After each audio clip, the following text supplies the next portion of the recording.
Okay, we're in the soybean field. We are at day 13. It is time to cultivate the soybeans for the first pass.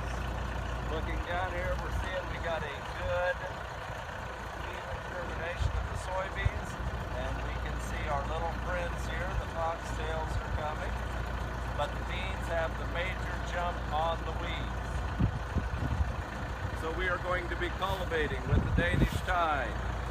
This is what I love doing for the first pass. Basically, if the beans are good enough and tall enough that I can get in here with this machine at day 14, 15, or 16, I win. The weeds lose. Line up with the row here, honey. On the Danish Tine, we have 3 different styles of teeth on the shanks, and each one does an important job. We have what I call the duck foot. The duck foot runs right next to the row, and he opens the soil up next to the row so that when the second rank comes along, the second rank can push that loose dirt right up against the bean. The rolling shields are set to run right between the duck feet so that when the duck feet pull the dirt up, it does not bury the bean initially. You can see the spacing on the duck feet is somewhere between 12 and 14 inches. By the time we get to the second rank, we're pushing 20 inches of space. Obviously we want some loose soil, but the clods don't hurt you. So let's get in the tractor and get started.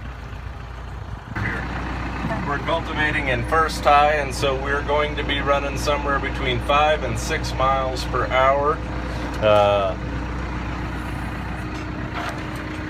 I have a foot throttle on this tractor, and that allows me to variate the speed. I really like the foot throttle, so I've set my RPMs at about 400 RPMs, and we're moving out at 4 miles an hour.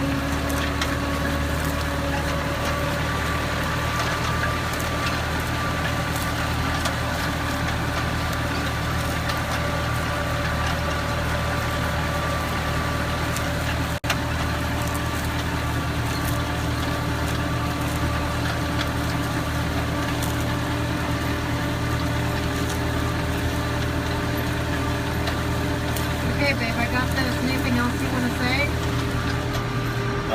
Very important, I don't think I mentioned it earlier, but if you looked at the cultivator, you notice that it has rolling guide pins on the outer edges of the cultivator. It is 94 degrees today, so honey, we need to shut the back window. Anyway, there's rolling guide pins on the outer edge of the cultivator. That helps the cultivator track true, so if I get sleepy or space off a little bit, it keeps the cultivator in the center.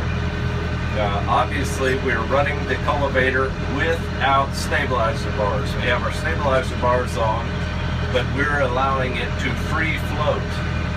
And so it walks where it wants to walk. I've been doing this for over 25 years, so I kind of know where to drive, and I don't have to think about it a whole lot. I will say it's nice to do this with an air-conditioned tractor. And the other thing that I like to do, I don't know if the people can see it, but I have mirrors all over the tractor. And while I'm cultivating here, I'm looking back in the mirrors. And if you look back in the mirrors, I don't know if she can show you that shot, but I'm looking back in the mirrors and I can see that the cultivator is working appropriately. I look back maybe once or twice in a round, but realistically, the cultivator follows you exactly where you go. So as long as you know where you're going, trust me, the cultivator will follow you there. I guess.